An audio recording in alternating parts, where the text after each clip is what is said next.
Disney and their theme parks surprisingly empty this summer as ticket prices remain high. Walt Disney World and Disneyland have seen significantly shorter wait times to get on rides, a sign that visitors are staying away this summer as the Mouse House struggles to attract guests apparently put off by the exorbitant ticket prices according to a report. Or it could also be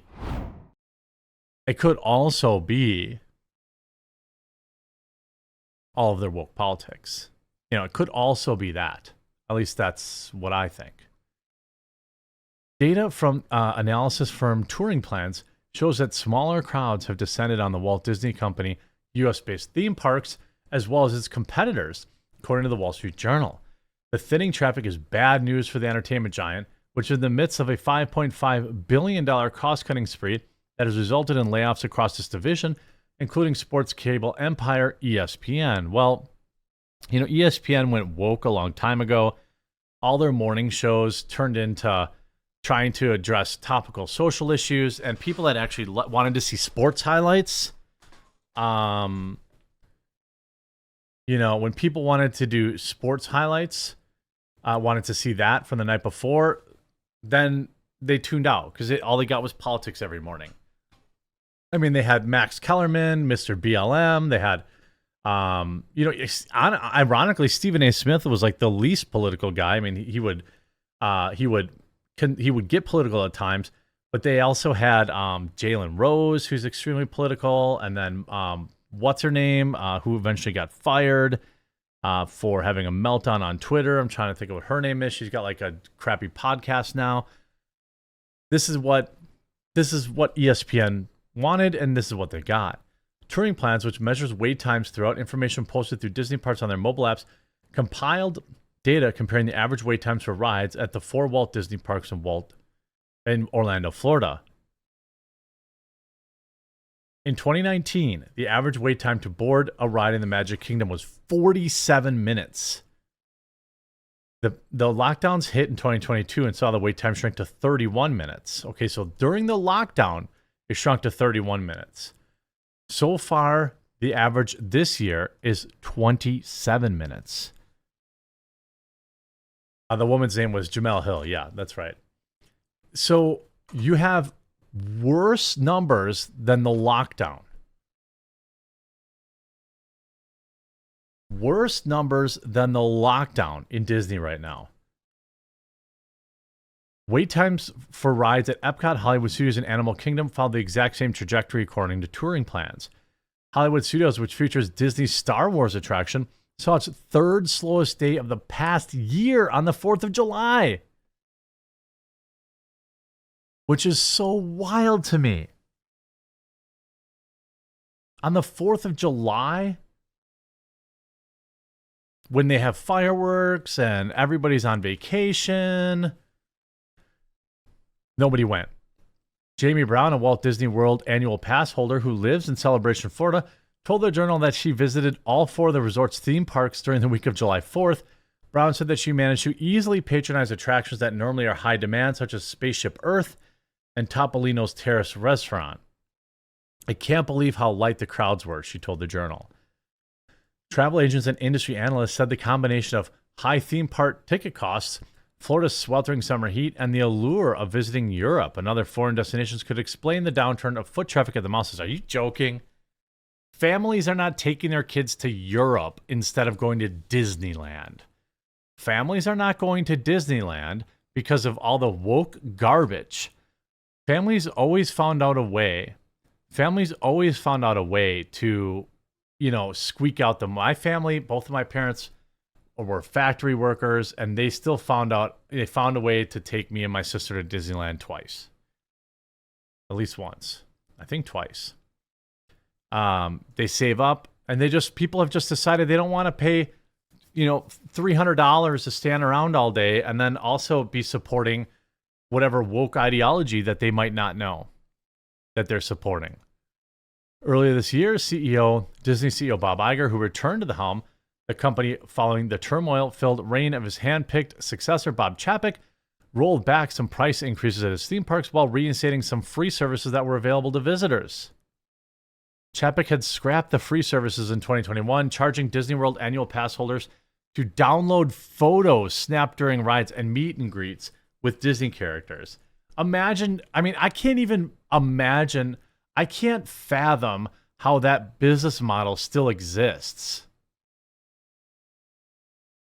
How does that business model even still exist when everyone has cell phones? I don't even understand. Everyone has cell phones. Who the heck is paying for a picture? And quite frankly, you know, speaking of the pricing, I don't know how other families are out there, but when my family went, we didn't eat at the park. That was like, family's not eating at the park. Can't afford it. It was like, we got up, we had breakfast at like Ponderosa, a buffet. We would go to the park and maybe get like 1 or 2 sodas or something when we were there. And then we would go to like a buffet for dinner. We didn't eat at the park. Nobody could afford that. You know, it's so wild. Disney increased the number of days that $104 tickets will be available, while decreasing the days it will charge its higher tier price, $179 for adults. So it's $400 just to go for 2 adults and 1 kid. $450. That's a week's salary just to get into the place, and you can't apologize. You can't afford. You can't buy anything when you're in there either. Disney is struggling at the box office on top, but Snow White can still save itself, they say. Snow White is also no longer white, in case you didn't know. Snow White is being played by a non-white person, so that's funny. Disney was once the king of theaters, with late 2010 seeing both the company's animated and live-action ventures becoming major hits. That's no longer the case, however, even with the newest Indiana Jones struggling to make profit, it's going to lose $100 million. The fate could also befall an upcoming release, which might make better suited for another venue. Snow White is the next live-action remake of Disney animated classic, with those films being instant hits at the box office. Little Mermaid wasn't. The success hasn't been found with the remake of Little Mermaid. Okay, good. Which won't end up being highly profitable. Thus, it might be best to move Snow White over to Disney Plus instead of theaters, much like what's been done with other recent remakes. So they're so afraid that this movie's going to flop that they're going to put it on Disney Plus after The Little Mermaid was a massive, colossal flop. And you see, like, there's been a lot of buzz about the box office competition between Barbie and Oppenheimer, but Disney's new Haunted Mansion reboot, who wanted that? Who the heck was asking for a Haunted Mansion reboot? Anybody? Bueller? Anybody? Was anybody asking for a reboot of the Haunted Mansion?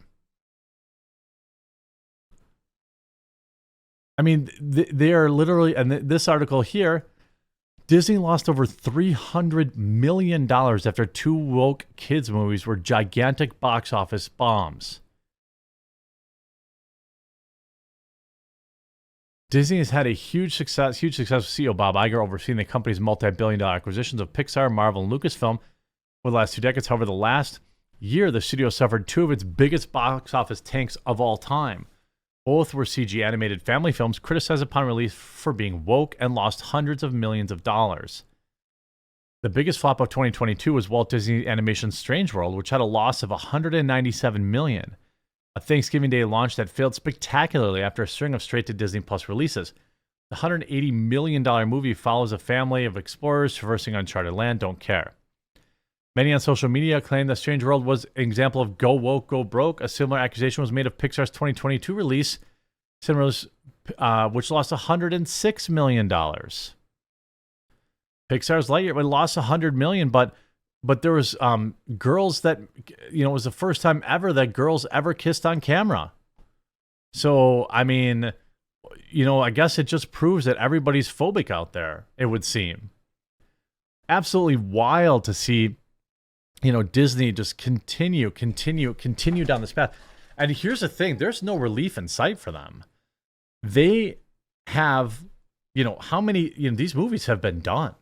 Like, their goose is cooked. They don't have any, like, if they need to change course, they can't put anything out in the next year or next 2 years, plus the writer's strike. So they don't even have their parks. Nobody's going to their parks anymore. Nobody wants to see their woke propaganda movies. Nobody wants to see Marvel movies anymore. Nobody's excited about them anymore, with the exception of maybe Spider-Man. I mean, how do you think Captain Marvel movie is going to do? I think the Captain Marvel movie will make like $600 million, which means it'll barely break even. Now, maybe I'll be wrong, but nobody gives a crap about superhero movies because Disney made them too formulaic and homogenized.